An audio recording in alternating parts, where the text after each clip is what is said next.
On this week's episode of Ride the Lightning, the Tesla unofficial podcast, a lot more in-car entertainment appears to be heading to your Tesla in the coming months.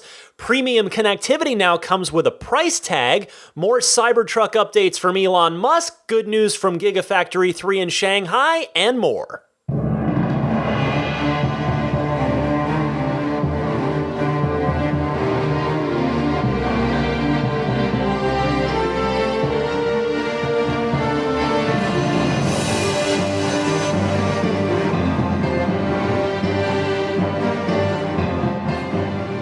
Hello from rainy San Francisco, my friends. I'm Ryan McCaffrey. This is episode 228 of Ride the Lightning, the Tesla unofficial podcast for December 15th, 2019, and a curled up, snuggling Daisy the Boxer puppy is to my left. Well, it's another busy week in the world of Tesla.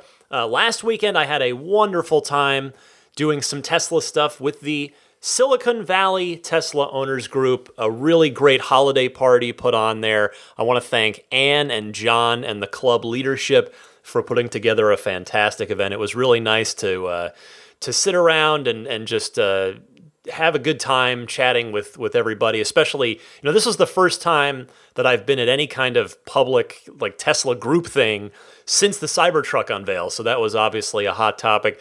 We did, people were sitting at various tables at the hotel/restaurant we were at. And one of the cool things that the club leaders did was a little sort of trivia contest. Each table got different Tesla, like real deep dive trivia questions. I'm embarrassed to say we only got 2 of the 3 correct. We missed one. But yeah, it was a really good time. So again, I've said it before. If you have not participated in your local official Tesla Owners Club, give it a try sometime. I mean, it's a really good time to just hang out with fellow enthusiasts, fellow Tesla owners. It is good stuff. All right, let's get to the Tesla news for the week. There is plenty going on. Once again, despite the fact that we're heading towards the holidays, Tesla's still staying plenty busy. First up, I guess I'm sort of starting and ending with some not super great news, but this first story, free premium connectivity in all of the cars is coming to an end, and it will now be $9.99 per month if you are not grandfathered in on the free lifetime connectivity, which was, I believe it was July, maybe August 1st onwards of 2018, pardon me, I should clarify that did not get it, and everybody before that did.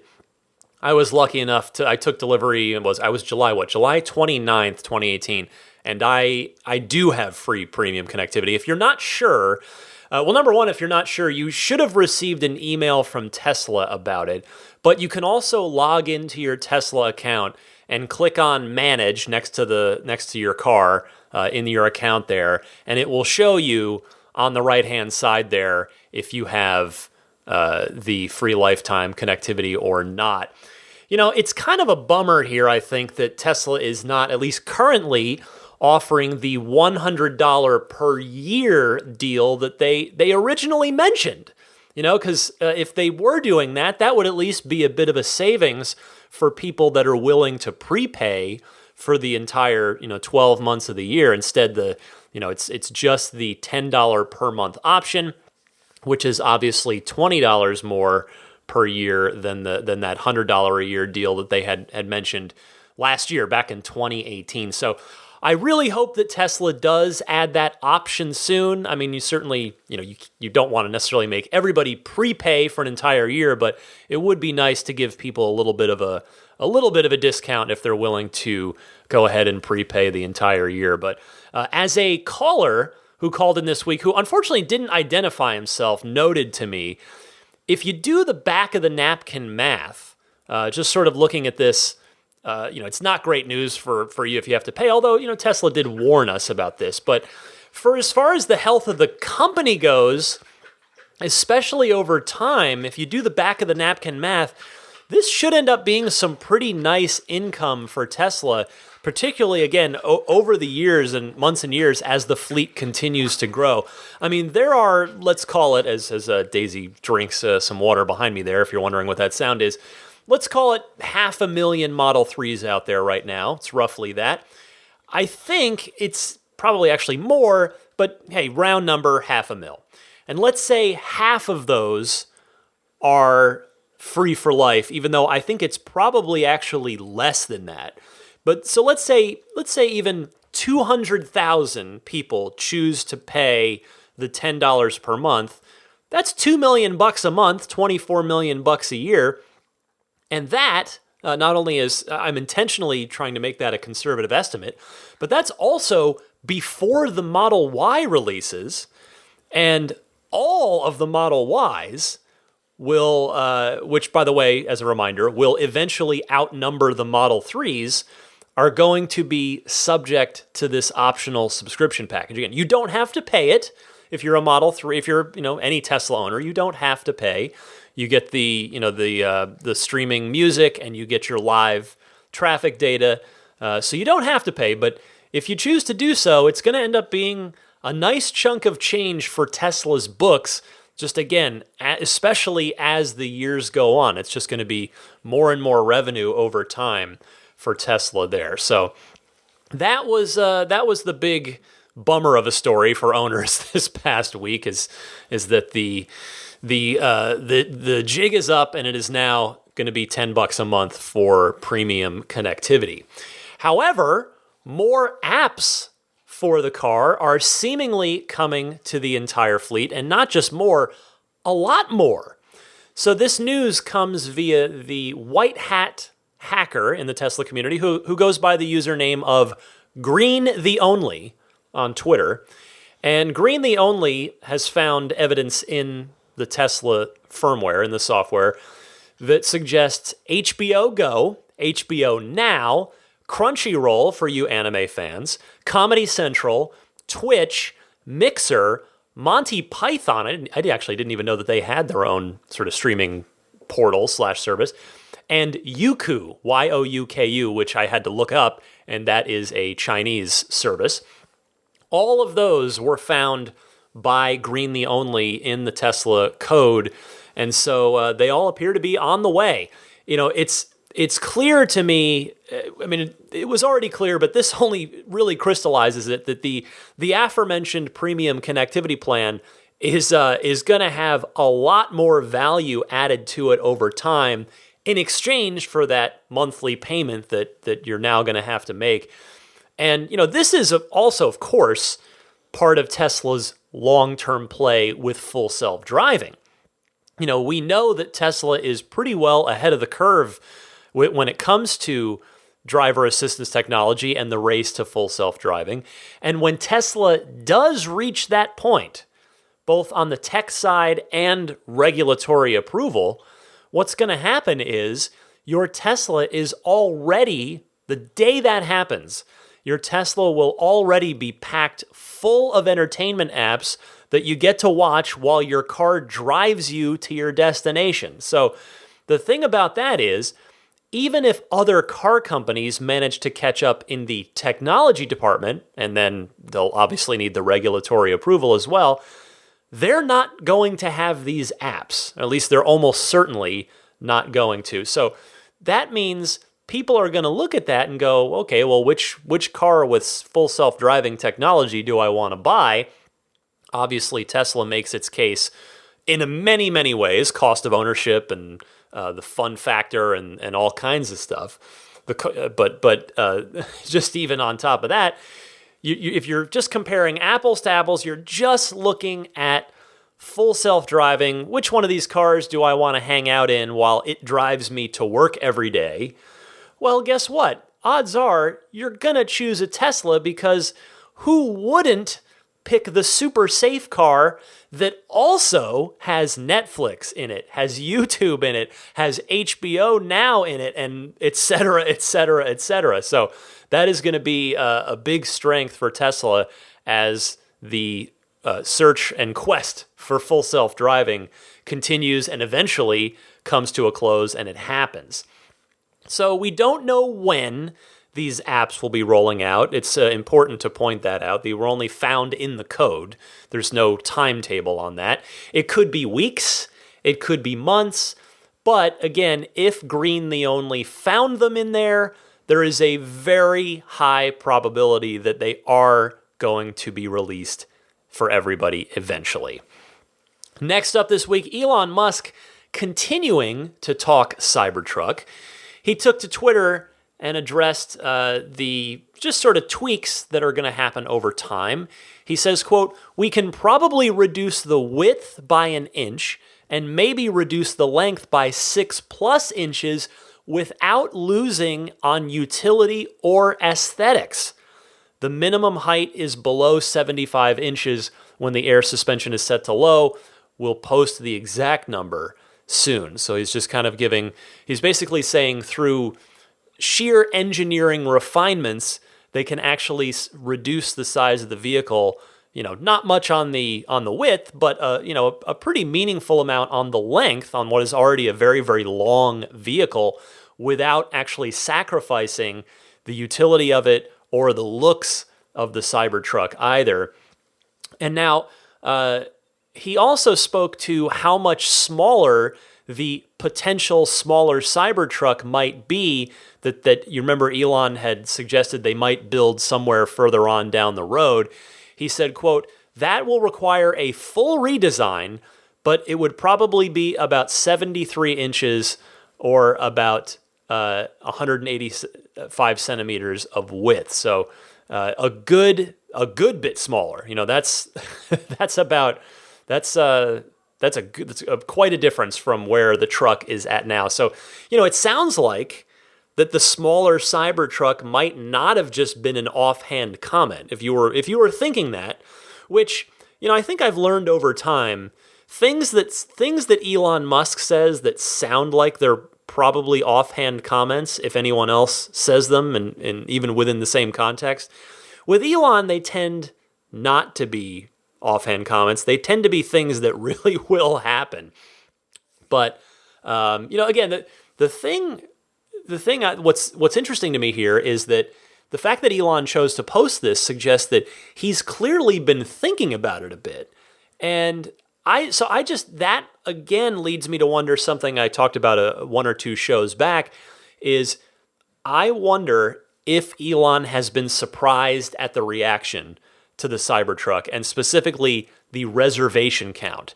If he thought that those 250,000 plus reservations is that a lot more than he was expecting? Which if you remember, if you look at previous Tesla history, he was absolutely caught off guard by Model 3 reservations and how many of those piled up so quickly. And in fact, if you follow that thread to its completion, the Model 3, the production guidelines for the Model 3 and the production timeline for Model 3 got vastly accelerated because of the strong reservation count that happened so quickly back in early 2016 there, the end of March of 2016. And in fact, that was an object of, Elon was ridiculed for that, saying, oh, well, we're going to, he upped Tesla's targets and goals by a drastic amount, and everybody thought, oh, you're crazy, it's never going to happen. And yeah, did it happen exactly on his timeline? No, but in the end, the production ended up happening much more quickly and at a much higher volume within here we are at the end of 2019 than was the original time frame for this. So I wonder if anything similar to that might happen with the Cybertruck. Again, if Elon was taken aback by the reservation number or not. For all we know, maybe he thought there'd be more with the fact that the reservations are only $100 and they're refundable. Maybe he thought there'd be more, but I kind of think it's probably the other way, that it's either close to his expectation or this number has exceeded his expectations. I would love to know some context on that if I ever get the chance. As I said, I think last week, I tried tweeting that at him, but didn't get a response that time. More updates from Elon. What about the Cyberquad, the ATV that will come as an optional accessory for the Cybertruck? He says, will aim to have it come out at the same time as the Cybertruck. It's a 2-seater electric ATV designed to work with Cybertruck, and it will be fun. Electric dirt bikes would be cool too. We won't do road bikes as it's too dangerous. He says, I was hit by a truck and almost died on one when I was 17. Now, he's told that motorcycle story before. People have asked him at shareholder meetings and things, oh, are you going to do an electric motorcycle? And he's, every time, that's the story he says. Like, no, he's not interested in doing that at Tesla because he finds them to be very dangerous. And obviously, Tesla is all about safety, safety, safety. But still, it's really cool to hear that the Cyberquad, I don't know if we're officially calling it Cyberquad, but I'm going to go with it until either I get corrected or maybe the community decides on a better name than that. But I'm liking Cyberquad. That feels pretty good to me. But what's cool, again, is it sounds like Cyberquad might make it out by the fall of 2021 in time for the initial Cybertruck production. So that is cool. And I'll tell you, I've actually never been on an ATV. Oh, no, wait, that's not true.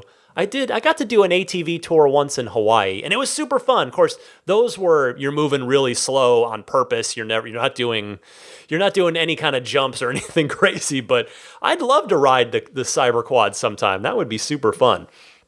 Now, Elon was not just talking about the Cybertruck this week.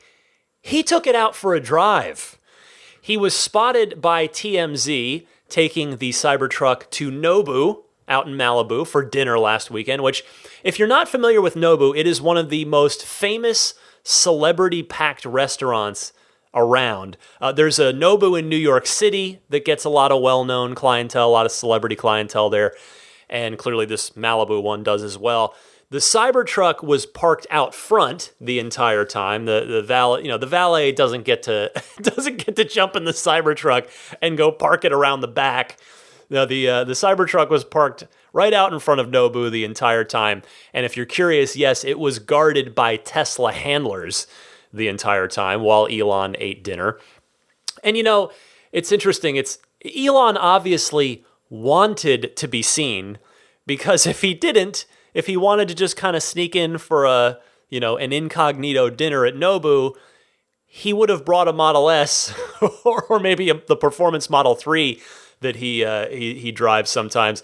He would not have brought the Cybertruck. But if I had to guess, I would suspect he was, maybe I'm reading too much into it, but he may very well have been enjoying a bit of a celebratory dinner after he won his defamation lawsuit that was brought against him by Vernon Unsworth from the whole back and forth when you remember the kids were trapped in the underwater cave, and that led to a very unpleasant social media exchange that saw Elon really not put up a good look. Not that Vernon Unsworth put up a good look either, and Elon ended up having to go to court over it, but he did win that case. Anyway, what I love about this, and the reason I bring this up, is because I love how Tesla they'll just take their prototypes out for rides in public, right on public roads, once they're finally unveiled. We saw that happen with the Model 3 a little bit. There was that silver alpha prototype was spotted out here and again. It was spotted at SpaceX at one point, and it got out a little bit. And then we've obviously seen that a ton with the Tesla semi-trucks, the 2 functioning prototypes there. Those things have been put to work. They are out there doing field testing. Like many, many people have spotted them at superchargers and talked to the drivers. They are out there. And now the Cybertruck being run out and about around Los Angeles. Makes me think too, the Model Y prototype earlier this year, it really wasn't spotted out in public that much, although now the release candidates have, of course, been running around quite a lot recently, all over the place, not just LA. In fact, a lot of Bay Area sightings, because they built them up here, of course, and then they've been spotted as far out as the Midwest and up in the Pacific Northwest. They are out and about. But yeah, the prototype Y, the blue one, didn't really. I don't remember actually even a single instance of it being spotted publicly and posted online. And then, let's see. I wonder, I'm just starting now, I'm going down this line of thought. Maybe that was part of the whole don't give anyone a reason to not order a Model 3 line of thinking that was prevalent at Tesla at the time when the Model Y was unveiled. And then I guess, what's the other prototype? The Roadster, the red Roadster prototype, that was only out on public roads once that I can think of, when Franz von Holzhausen took it out for a drive not too long after the unveiling and was spotted in a residential street out and about with it. But, these Cybertruck pictures and videos that have been posted online as Elon and the team have been driving it out in public, they remind me of my DeLorean days in that the artificial night lights, if you'll look and see what I'm talking about, if you have looked or you're going to look up now that you're hearing me talk about it, these Cybertruck sightings in the wild, because they've all been at night. Take a look, I think they've all been at night, or most of them. Take a look at the pictures or videos and you'll see the way that the night lights, the artificial night lighting, doesn't really reflect off of the stainless steel the way it would paint, but instead it just kind of glows off of the stainless in this really, really cool way, which the DeLorean does as well. And I always loved that about it. Like, I always loved showing it off at night because it just had this super cool glow to it. I always loved that. Anyway, I guess the last thing I'll say on this is that, any time that Tesla wants an automatic free wave of publicity, all they have to do is take the Cybertruck out in public somewhere. That's it. The design of it is just so radical that it draws attention and cameras wherever it goes, especially since there's still only one functioning one that we know of in the entire world. So it is a unicorn, and it is a very, it's like, what's something else that's rare that's a one-of-a-kind thing besides a unicorn? It's like a dinosaur unicorn. They don't exist. So good stuff out in Cybertruck land, particularly down in LA this past week. Meanwhile, Edmunds has tabbed the Model 3 as its best electric vehicle of the year. Edmunds saying, quote, "The Model 3 is unlike any other vehicle on sale, electric or internal combustion engine.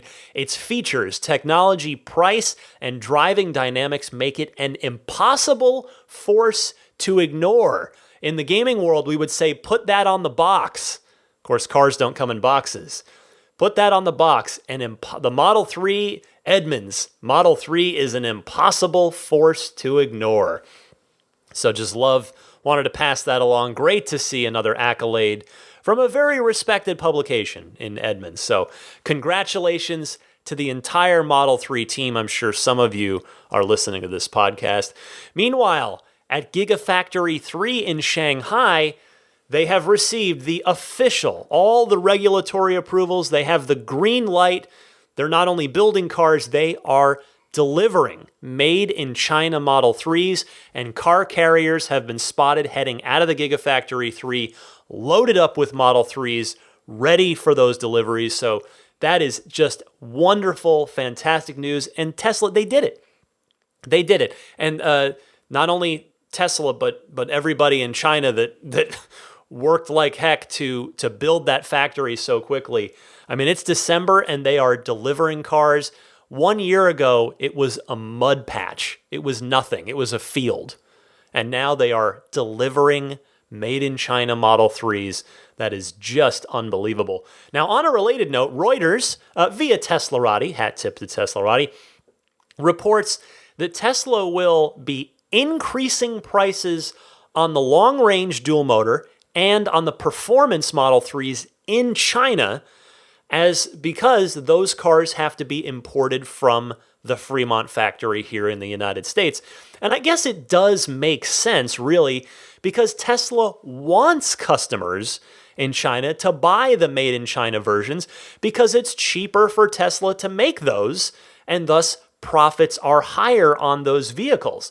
If somebody in China wants a long-range dual motor or they want a performance car that gets shipped over from here, Tesla has to spend a whole bunch of money shipping the cars over to China for those buyers, which obviously is going to eat into Tesla's margins. So good stuff there. And next up, Gigafactory 4 in Berlin. Word is the groundbreaking might happen as soon as next week. So that is moving right along. Now, speaking of Gigafactory 4 in Berlin, one report says that the long-term plan, emphasis on long-term plan here, is to build 500,000 cars per year there. German publication Bild, once again spotted on Teslarati, thanks to them. Bild says that the number will be comprised of Model 3s and Model Ys. And why the reason I mention that is because Tesla themselves had already said that the Y will be the first vehicle to be produced there, which presumably then means that the 3 will be added later, unless that plan has potentially changed and they're going to put in 2 assembly lines to start with. Sure, they share a lot of parts, but it would be a second assembly line. I kind of doubt that's going to be the case. Just for it. Logistically, I think it probably makes more sense that they will do what they said, which is start with the Model Y and then at some point build an assembly line and start making Model 3s at Gigafactory 4 as well. Meanwhile, the German newspaper Frankfurter Allgemeine Zeitung reports that Tesla is planning to invest $4.41 billion into this plant, which is expected to create 10,000 local jobs there in Berlin, which is just wonderful. Now, you may remember on a recent episode, I had done the napkin math on this and came up with the notion that Tesla would be building 1 million cars per year once the Model Y production is ramped up. And that was across Fremont and Shanghai. So Gigafactory 4, once it's ramped up, would push that up by 50%, up to 1.5 million cars per year. And that's not even accounting for how many more cars that Gigafactory 3 might end up turning out as time goes on and production ramps up there. But of course, I do recognize even that 1.5 million number that I'm floating here, it's going to take plenty of time. It's going to probably take years, whether it's 2, 3, 4 years for Gigafactory 4 to fully ramp up. And that's even once it's open. It's obviously not even open yet. They haven't even, as I said, they haven't even broken ground yet. It's currently still a forest. So regardless, though, just think about this. How great, again, 10,000 foot view, which you guys know that I like to zoom out and take from time to time, because I think it's important to kind of take a wider look at things and just look at the bigger picture. How great are things going for Tesla right now? The Model 3 is a absolute smash hit. Gigafactory 3 is producing and delivering cars in under a year. The Tesla stock, if you've been watching that, has been steadily rising. Gigafactory 4's plan is in place and groundbreaking appears to be imminent. Model Y is ahead of schedule. Cybertruck has over 250,000 reservations. I mean, it's just great to see. And the thing about this and all this success on Tesla's part, it is all so well earned by the entire Tesla team. So much hard work has gone into where the company is at now and continues to go into it by, again, literally every single person working at Tesla. And the entire company has done everything in the face of just continued headwinds from short sellers, from fudsters, from naysayers, from competitors, etc. I mean, just what a story Tesla is. Just zoom out and think about it. What a story this company is. I think there is a tremendous book to be written about Tesla someday. I mean, you could write a pretty darn good book right now, but let's give it another decade. Give it 10 more years, and I'll bet the book you could write on Tesla is going to be an absolute, just riveting page turner. The story of this company is absolutely incredible. Finally this week, I hate to end on a bit of a down note, but I did warn you at the top of the show that the book-ending stories, the first one and the last one, aren't the best of news. The Model 3 prices went up by $500 this week. Now, the only reason that I'm surprised by that, I wanted to mention it just as information, obviously. It's relevant information for any of you out there who are looking to buy soon. But the only reason that I'm actually genuinely surprised by this is because I would have guessed and thought that the prices would go down slightly, maybe down by $500 in the next month or so. I thought that would have been more likely because, as you all know, the federal tax credit in the United States is about to expire forever, thus effectively making all Teslas sold in the United States $1,875 more expensive. And because the thing is, you may remember the previous 2 times that the federal tax credit has been reduced during this phase out.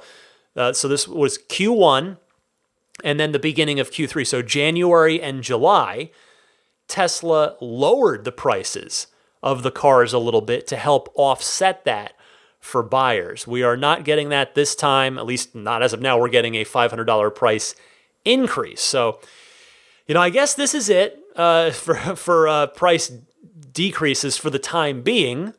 Again, in time, as like I talked about with Cybertruck, if they're building a 500-mile range Cybertruck for $70,000, and a 250-mile Cybertruck for $40,000, that would almost certainly mean that Model 3's prices will come down a little bit over the next couple of years. But for now, they are up $500. But the good news, I don't want to say only $500 because it's not an insignificant amount of money, but it is. I think it's reasonable to say that $500 probably isn't a deal breaker for most buyers. All right, that is everything in your Tesla news this week. Stick around, though. I'm going to be right back, of course, with your Ride the Lightning hotline calls, your Tesla comments, questions, discussion topics. Stay tuned for that right after this.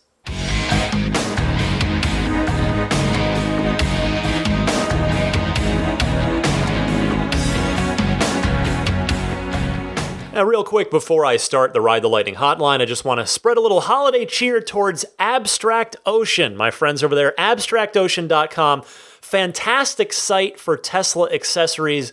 They've got all kinds of great stuff. Brand new generation tempered glass screen protectors for your Model 3 with that nice subtle curve in the bottom of the glass. The center console wraps, which are super popular now. You want to if you want to eliminate the fingerprinting and or the easily scratched gloss finish on that. You could do white if you've got a white interior. You could do a carbon fiber look. There's all kinds of stuff you can do there. So take a look at everything they've got. It's abstractocean.com, and they continue to offer very kindly the 15% discount off of your first order if you are a listener of this show. Just use the coupon code RTL Podcast at checkout. It's all one word, RTL Podcast, abstractocean.com. All right, let's do the Ride the Lightning hotline. This is, of course, your time to shine. Your questions, comments, discussion topics as they pertain to the world of Tesla. If you would like to participate here, I welcome it. I invite it. I thank you for taking the time to send in your calls. And you can do that in one of 2 easy ways. Either use your smartphone's built-in voice recording software to record your question and send it my way via email. Now again, kindly, say this very kindly, please try to keep those calls to 90 seconds or less. We want to get through as many folks as I can each week. So 90 seconds or less, email the file to me if you record it on your phone to teslapodcast@gmail.com. Alternatively, you can call and leave that same 90-second or less call on the Ride the Lightning hotline. You just dial it up and leave a message. That's all you do. The number's 1-888-989 8752. Again, that's 1-888-989 TSLA. And if you know someone special with an upcoming birthday, anniversary, graduation, or some other special occasion, you can give them a unique gift of recorded voices from friends and family telling them why they're special. The recordings can be podcasted, which is of course what I do with them, or you can put them onto a keepsake. If you want to learn more, visit lifeonrecord.com. Let me kick it off here. Our first caller, Adam from Delaware, who is sort of torn with multiple Tesla reservations for vehicles that have yet to be released. See if I can help him out at all. Adam, you're on the air. Hey Ryan, it's Adam from Delaware. I currently find myself unexpectedly having a reservation for the Model Y and the Cybertruck, and I'm trying to justify or figure out my path forward. One thing that has been running through my mind is what is the future of Tesla's ride-sharing program and what that looks like. And one additional benefit of a Cybertruck, you wouldn't necessarily want to get a ride in it like an Uber, but I can see people wanting to rent one for the weekend. That could potentially offset my purchase and potentially justify me buying both. I live in a rural area, someplace where people would want that, and I wouldn't want to necessarily let my Model Y be used by other people, but the Cybertruck maybe would be something that'd be durable and wouldn't get beat up by others when they borrow it. What are your thoughts? Interesting thought, Adam. Thank you for your call. I think this could totally work, and Cybertruck owners could charge a bit more for that option as a result, potentially. In fact, Tesla could make it an actual option. You know, if the owner of the Cybertruck opts out of a cargo option for robotaxi passengers, it could simply close and lock the vault, though, you know, it would have shown the owner's preference to the renter in the app ahead of time, no doubt. But if that owner did want to allow others to use the vault, then yeah, it would be really, really cool to robotaxi a Cybertruck to help you move. I like that. Stefan from Toronto is up next, who, like a lot of us, very much has Cybertruck on the brain and wants to talk a little bit about that. Stefan, go ahead. Hi Ryan, it's Stefan calling from Toronto. Just finished listening to your previous podcast about the Cybertruck. I love that episode.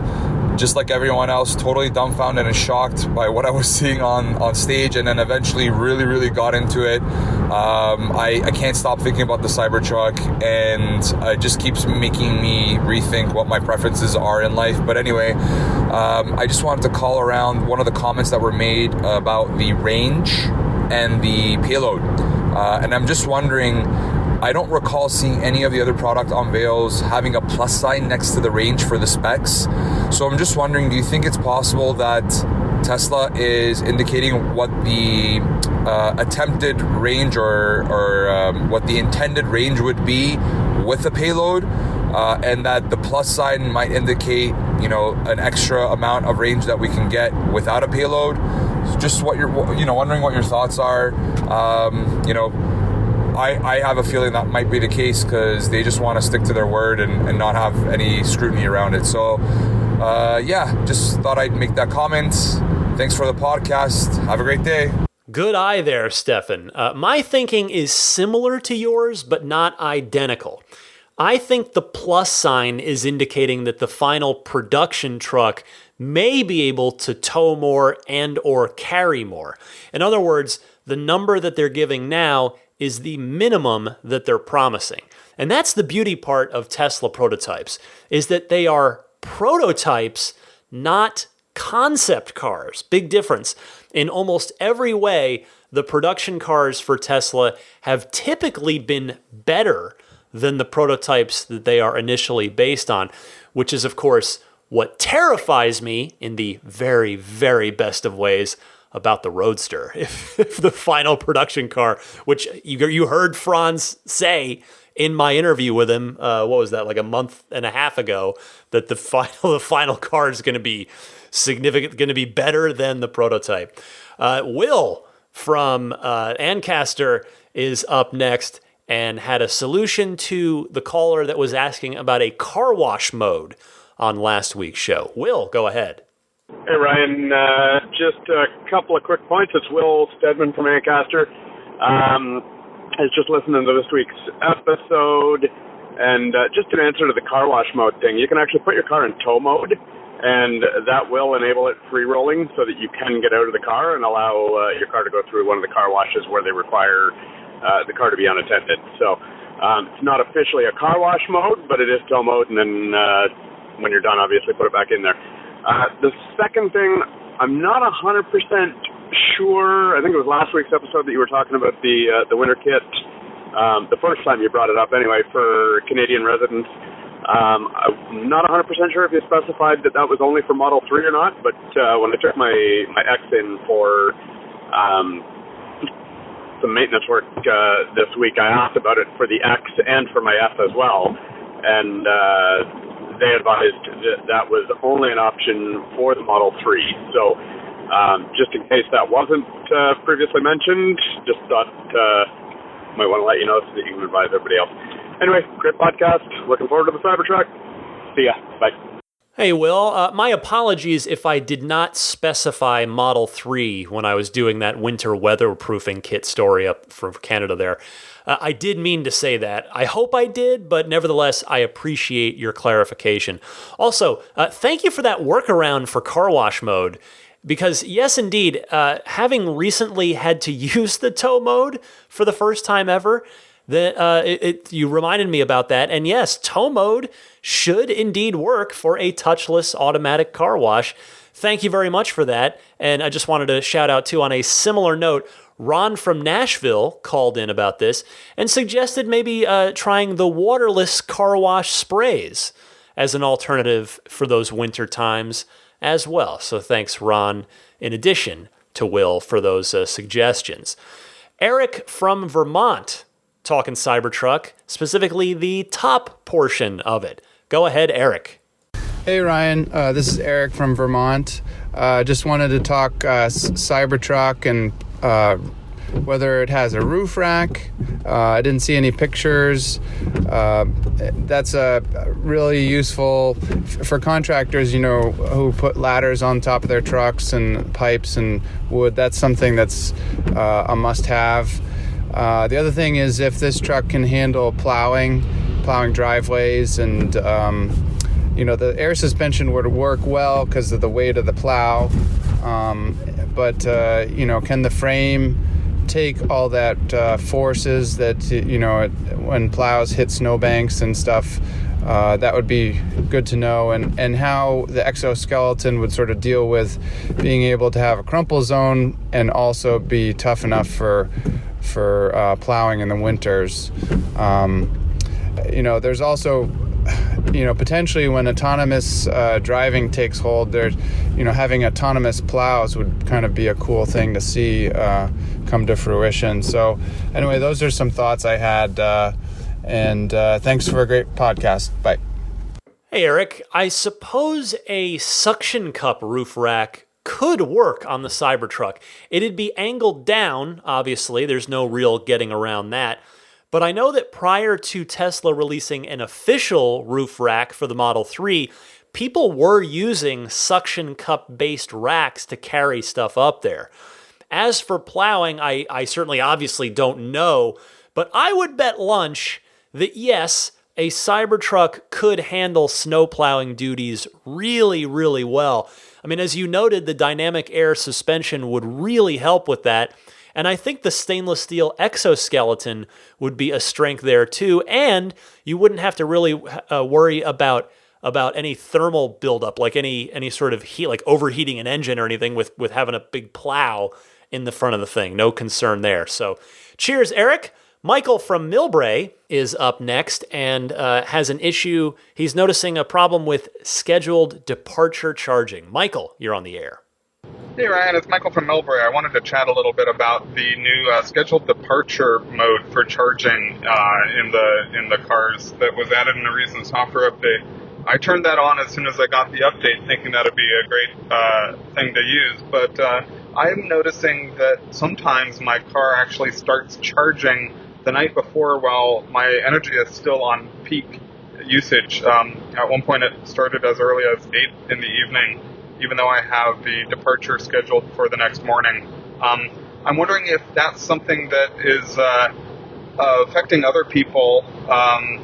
If you see that in your history, and if so, maybe a bit of a PSA for everyone to be cognizant of that potential bug, and be sure to double check, make sure that you're not actually paying more money for charging your car.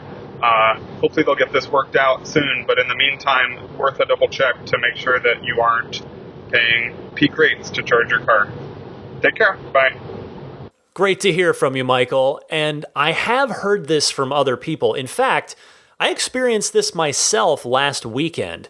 Even though Santa Cruz, which is where the Tesla owners of Silicon Valley holiday party was, it's not that far. This was like, I don't know, 70 miles, something like that. I went ahead and set a full 100% charge for a 9 a.m. scheduled departure, as that was right about when I had planned to leave. Well, I woke up that morning and I checked the app at like 7:40 a.m. and it was already done. It was already charged. And the thing is, as you know, Tesla themselves tells us not to leave the car sitting at 100% charge, that if you're going to do a full range 100% charge, you should try to get it topped up and then get in and get going as soon as possible. So I wasn't thrilled about that. And now, after your call, I'm going to keep an extra close eye on it. I think it's a wonderful feature, and a lot of people had been calling for it. I mean, it's a great feature, but you're right. It sounds like it might need a bit more tweaking. Thank you very much for calling in with this. Let me go now out to Las Vegas and talk to Anthony, who has a question about ordering and the Cybertruck. Go ahead, Anthony. Hey Ryan, this is Anthony from Las Vegas. I had a question about referral codes and reservations. I was one of the people who did not like the Cybertruck at first, but ended up making a reservation 24 hours later, and now love it. And realized I didn't use a referral code, and have some friends that are also curious about how that would work. So if you could shed some light, that'd be great. Thank you so much. Have a good day. Anthony, I am glad you brought this up because this is a good public service announcement. You cannot use referral codes on the Cybertruck or the Y, and presumably the Roadster or the semi-truck as well. You can only use it on vehicles that are in production currently. So that would be the Model S, the Model X, and the Model 3.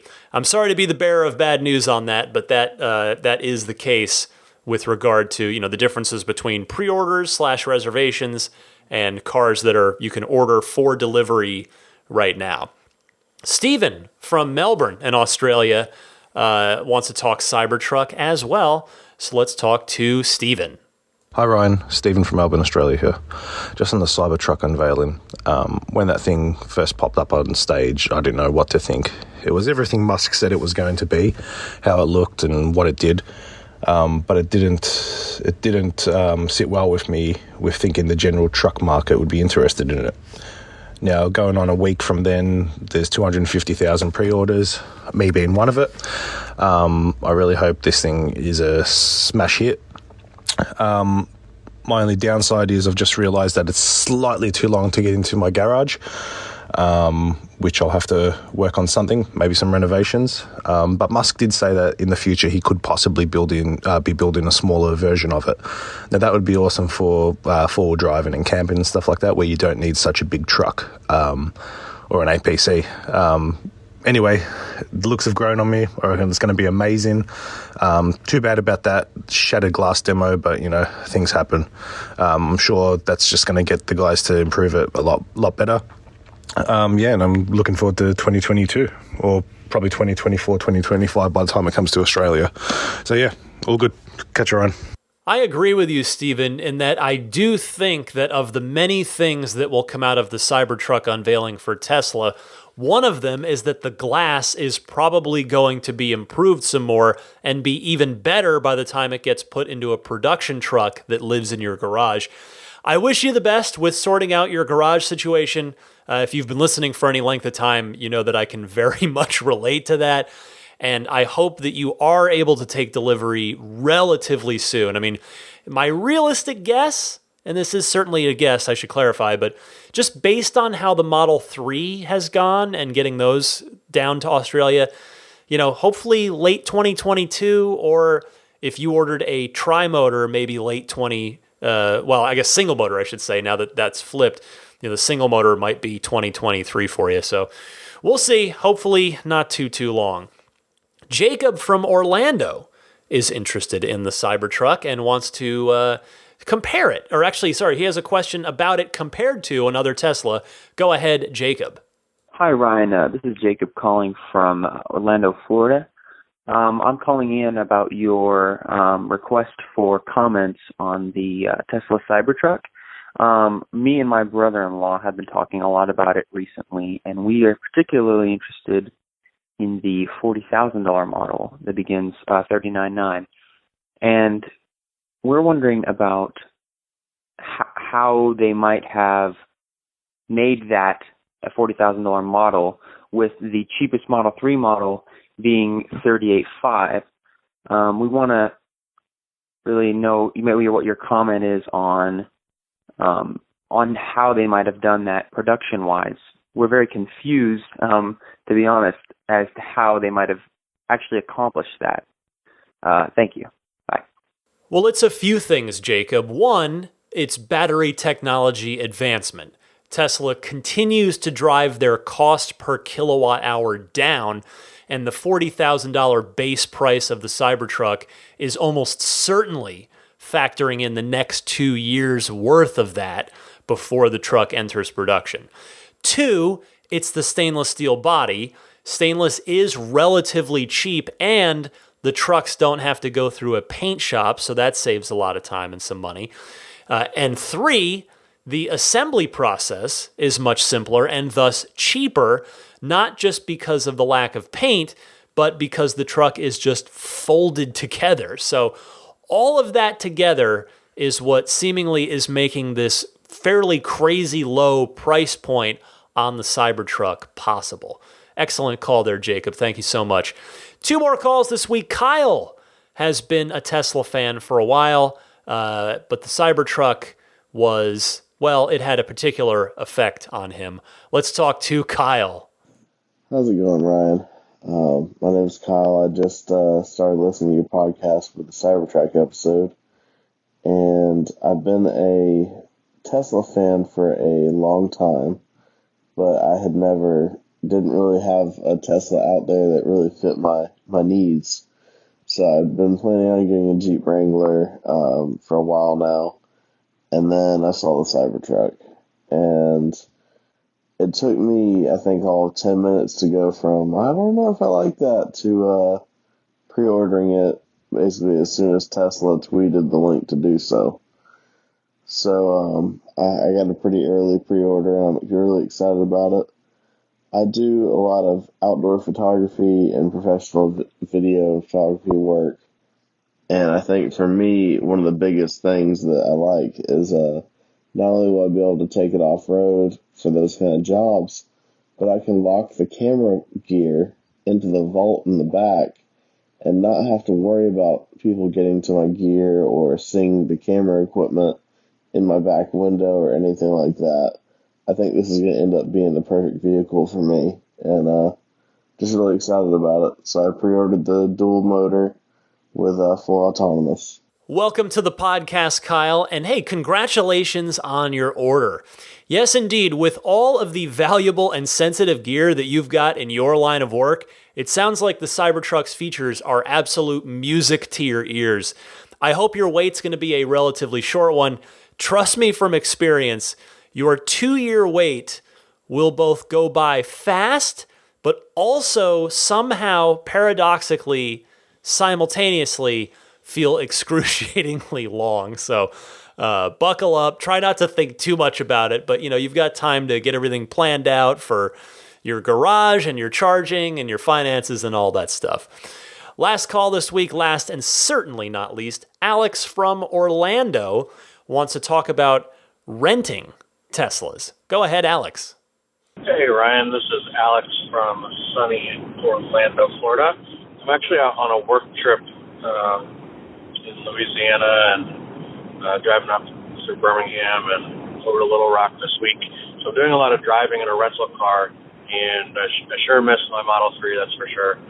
But I was thinking, as I'm listening back through all your podcasts as I'm driving, why don't some of these rental companies get a fleet of Model 3s to rent out? Or why doesn't Tesla try to strike a deal with them as a form of cheaper advertising, whether that be selling them a fleet of Model 3s and have people who are wanting to try out without doing a test drive, or myself, I would rent one every time I'm out on a business trip since I miss mine so much. But I thought maybe just an idea if anyone is in the rental car industry or business as a thought for you guys. Love the show. Thanks for all your hard work. Appreciate it. See you later. Interesting thought here, Alex, and I agree that I would need to default to someone in that industry on this. I'm relatively sure that each of those companies, Hertz, Avis, etc., have contracts with different car companies. And I'm relatively sure, I would be willing to bet a lunch that they probably get discounts on buying large volumes of cars for those rental car fleets. Tesla is, of course, as we well know, highly unlikely to offer any discounts, as, of course, they can sell every single car they make at full price. So there's that, I imagine. Plus, the rental companies, if they have Model 3s, can't sell you an expensive refueling option on your contract. I guess they could, but they probably couldn't get away with charging nearly as much as they do on gasoline there. So, hey, if anybody out there works in that business and wants to chime in with this with more firsthand knowledge, which I obviously have zero of in this case, I would be happy to get educated on this, because I agree, Alex, you might draw a lot of customers with a fleet of Model 3s and, as a rental company, save a lot of money on maintenance costs as well. Excellent call. If any of you out there want to call in, again, I welcome it, invite it, encourage it. I gave you the call-in info at the top of this segment. Drop me a line anytime, day or night, and you may be featured on one of the next upcoming shows. Thanks to everybody that called in this week. Super appreciate it. Hang with me, though. I'm not quite done. I'll be right back with some impressions on the latest major software update that's rolled out to the fleet, 40.2.1, and I've got your pro tip of the week for you right after this.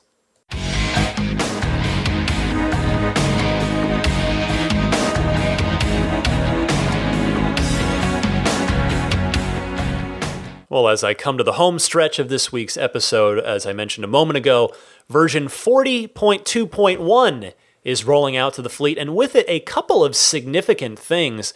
One that is mentioned in the release notes, and one that isn't.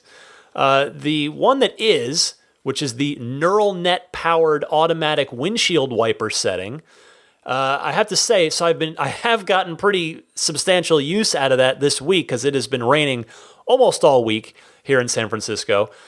Well, I gotta say, I think that feature is going to be good, but so far, I have to say, it feels like a slight step backward for now. The automatic setting doesn't seem to be quite as responsive as the last manually coded version was prior to this update. However, I do very much suspect that they will improve pretty quickly now that they're using fleet learning. So basically every time with the auto setting on, every time you tap the stalk to get a manual wipe, it is logging that and probably noting how much mist, how much moisture it detects on the glass at that moment, and it is sending that back to the fleet. So with any luck, that setting is going to continue to get better and better and better to the point where auto will be all you ever need.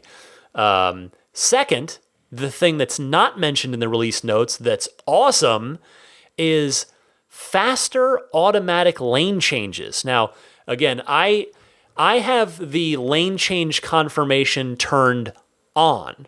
I had disabled the automatic setting a while ago because I just wasn't happy with how long it was taking to prompt a lane change, check for your hand on the wheel, put the signal on, and then go. It just ended up being more frustrating to me in Bay Area traffic than anything else. But anyway, so I've been running for a while just on the requiring the confirmation so that if it sees it, if it wants to make a lane change, it prompts, and then I tap the stalk and it goes, which is quicker. And now it's real quick.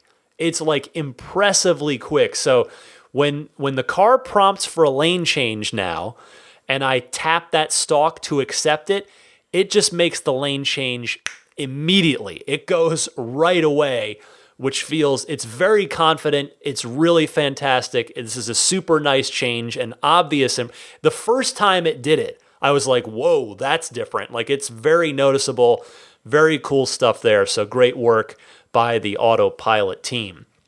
All right, pro tip of the week time. This one, I've been sitting on this one for a while. I've got a nice backlog of these. Again, I could always use more, though, because it's always nice to have a good stash of these around for a rainy day. If you have a pro tip of the week, something that you've discovered about your car, whether it's the car itself, a button here, or anything about the car, like something in the trunk or the front or something on the screen, something in your app, whatever it is, send it in. If you think it might be something of use to your fellow Tesla owners, you can send those calls. And again, please also, as with the regular calls, try to keep it to 90 seconds or less. But you can send that in the same way that you send in the regular calls, which I told you about how to do that a little earlier in the show. So James from Ontario has a particularly interesting pro tip here. I'll let him take it away. James, you're on the air. Hey man, I've got a pretty cool pro tip for you. My wife and I have one of those Nest security cameras that we actually use as a baby monitor so that we can see into our little dude's crib from our phones. One night, my mother-in-law was babysitting for us when we were going out for a date night, and since the cam can be viewed through a browser, we tried pulling it up in the browser of the Tesla on the way to the restaurant. If anyone's familiar with the web interface of these cameras, the main screen gives you an overview of all the cameras connected to the account. It isn't exactly fluid video, but we were able to see our son in his crib as we drove to the restaurant on the screen of our Tesla. Show me any other car on the planet that you could do that in. I thought everybody should know about this little trick. We can also see and control the Nest thermostat of the house at that same page. Just another thing to love about your Tesla. That is very cool. Thank you, James. That is something that I'll bet the Tesla engineers never even thought of, but it is nevertheless super awesome. All right, it is time for me to hit the road. In fact, it's time for me to get to bed is what time it is. Before I go, though, a few quick plugs for you and some deals and some plugs to send your way. First up, to Immaculate Reflections. If you are looking to do some detail work on your car, whether that is paint correction, paint protection film, ceramic coating, 2 of those, all of those, 1 of those. If you're in the Bay Area, or you're going to be taking delivery in the Bay Area, or you're going to be in the Bay Area, the killer Black Friday deal, just a couple of those left, which is it is a substantial deal on a full body paint protection film. So if that is a service you are interested in, now is the time, because not only is the deal really good, but Immaculate Reflections is, as you know, I will vouch for them until the end of time. Jeff is and not only an extraordinarily talented detailer, but he is just a very honest, good-hearted human being who I've been proud to call a friend here over the last couple of years as we've gotten to know each other. So find out more on his website, or just get in touch with him. Go online at irdetailing.com. Now, if you're not interested in the full body paint protection, he's still got deals running on ceramic coating or partial paint protection film, $100 off on those. So, you know, it's a nice little $100 off. Can't beat that. And if you're a military member or military veteran, present your military ID to Jeff for an additional discount that can stack on top of that. Meanwhile, puretesla.com/RTL. That is the website to go to if you need a one-stop shop turnkey dash cam Sentry mode storage solution. So you go to puretesla.com/RTL, and then you just decide, do you want to pay $49 for the 128 gigabyte kit or $69 for the 256 gigabyte kit? And it is going to come, it's going to be shipped anywhere in the world, including free shipping in the US, come right to your door, formatted and ready to go, works with Mac or PC. You just plug that right into your USB port in the car, and boom, your dash cam is set to go, and it's with a nice SD card set up with a USB adapter, so that the reading and writing issues that we've all been having on the USB drives that aren't intended for that aren't going to happen anymore, because it's actually doing all that reading and writing to an SD card, which is designed to take that sort of frequent reading and writing to it. So puretesla.com/RTL if that is of interest. Meanwhile, Jada, as I mentioned this last week, make an awesome gift for the Tesla owner in your life, including yourself, by the way, if it happens to be yourself. getjada.com/REF/8. That is the referral link that I would greatly appreciate it if you would order through, if you're interested in buying one of their Model 3 wireless charging pads and or one of their Model 3 USB hubs that give you some extra USB ports, including USB-C ports, and that cool hidden, like, fake dummy back wall where you can actually hide your pure Tesla dash cam USB SD kit. That's what I'm doing with mine. It's hiding in that cool little compartment, little hidden compartment, so that if anybody, God forbid, did smash into your car and then did have the foresight to go, I'm going to take the USB so that this person can't find the footage, well, they're going to have a lot harder time finding the footage because of that Jada USB hub. Finally, not quite finally, if you want to follow me on Twitter or Instagram, I'm at DMC_Ryan in both of those places. And finally, the Patreon. Yeah, the Patreon's totally optional, but that is the way to support the podcast if you want to. If you're not familiar with Patreon, it's basically Kickstarter, but for ongoing creators. So, there are authors on Patreon, there are musicians on Patreon, there are painters and artists and podcasters. So if you like what I'm doing here, I would sincerely appreciate it if you might take a look at the Patreon page, which is patreon.com/Tesla Podcast, Patreon spelled Patreon. And there are different tiers that you can support me at on a monthly basis, and it's all very easy and secure. But it's also totally optional. So, you don't have to do it, but if you find it in your heart that that's a thing you feel like that I've earned, and you want to go check that out, I would sincerely appreciate your support on there. There are some little bonus perks at each of the different tiers, ranging from early access to each week's episode on up to getting your name shouted out in each and every episode, which is what I'm going to do right now for the Patreon producers. I want to thank Pete White, Wolfgang Obergen, George Cassiopo, David Brander, Jonathan Wales, Alexi Heft, Logan Willis, Michael Lester, Robert Miracle, Jason Chalukas, Joe Edgel, Tim Hyde, Lars Hoffman, Lawton from Chicago, Peter Chalet, Rome Strack, David Vakil, Ulrich Lassa, Luke A., Eric Randolph, David Nondahl, Jerry and Mary Smith, Brian Hope, Bill Royko, Lyle Austin, Joel Sapp,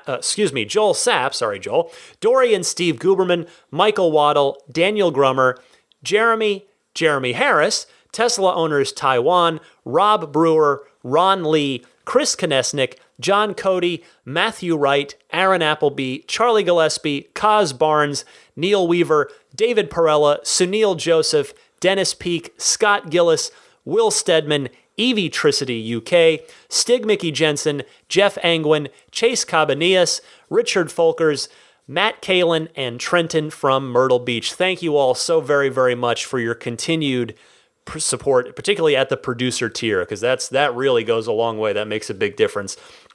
Thank you all very much. If you're not already subscribed to the podcast, that is not a money thing. That's just a subscribe on iTunes, Apple Podcasts, Google Podcasts, Stitcher, Spotify, TuneIn, which is In Your Tesla. I'm also on YouTube. You can subscribe there. Again, it's just audio on YouTube. There is no video. But if you subscribe on any of those places, it just means that you will be notified when there is a new episode. You don't have to remember, oh, it's Sunday, let's go get a new episode. It'll just push out to you. So please do that for your own convenience if you do enjoy this podcast. For what are you doing over there, Daisy? She's scratching an itch. For Daisy the Boxer Puppy, I'm Ryan McCaffrey. This was Ride the Lightning, episode 228. The holidays are coming up. I hope you're all having a wonderful, happy, healthy, and safe holiday season. I will be here. I do not take time off per se, and I don't have any. I'm only going to Arizona at some point, so I'll be doing one of the next couple shows from down there from my parents' house. So the show will continue as normal, no interruptions and no vacation episodes there. So stick with me because I'm here for you. Happy electric motoring, and I will see you all next week.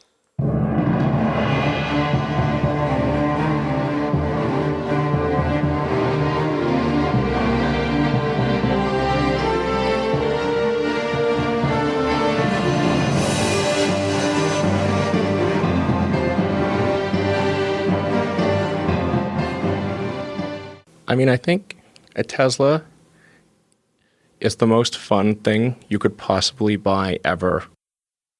That's what it's meant to be. Our goal is to make it's not exactly a car.